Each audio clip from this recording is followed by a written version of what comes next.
The next question, the member for Lanark, Frontenac, Kingston. Thank you, Speaker. My question is to the Premier. In my supplemental question yesterday, I asked this government if the people of Ontario should prepare for internment camps. In September, the federal government posted a call for expressions of interest for contractors to supply, provide and manage quarantine isolation camps throughout every province and every territory in Canada. These quarantine isolation camps, however, are not limited to people with COVID, but provide a wide latitude for many people to be detained. Surely this government is aware of the intentions to build these isolation camps from coast to coast. And my question to the Premier is, how many of these camps will be built, and how many people does this government expect to detain? Question. Government House Leader. Thank you, Mr. Speaker.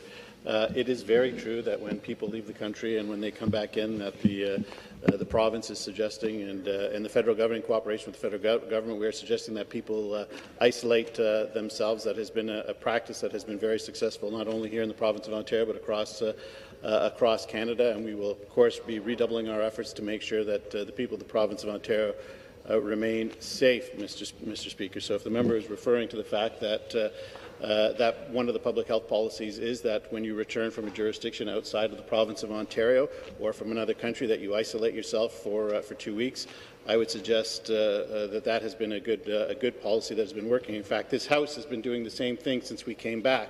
We are working in cohorts to make sure that the Legislative Assembly can continue to operate. That's why we have 2 separate cohorts. Mr. Speaker, response. With the cooperation of the official opposition, that is why all members of the Independents have been excluded from that cohort, because we want them to be able to participate in debate. So we will continue to do everything in our power to make sure that this House continues, but that the people of the province of Ontario and Canada are kept safe. Supplementary question. Again, back to the Premier. Here's the RFP, and in the RFP it uses clear language to express that these camps can be used for a broad spectrum of people, not limited to travellers. Indeed, it doesn't even mention international travellers. It's just a broad latitude of people. And I'll send over the copy of the RFP after. So your government must be in negotiations and aware of these plans to potentially detain and isolate citizens and residents of our country, in our province. So, Speaker, to the Premier, where will these camps be built? How many people will be detained? And for what reasons? Question. For what reasons can people be kept in these isolation camps?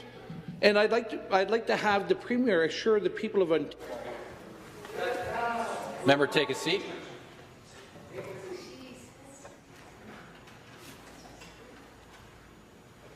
The next question,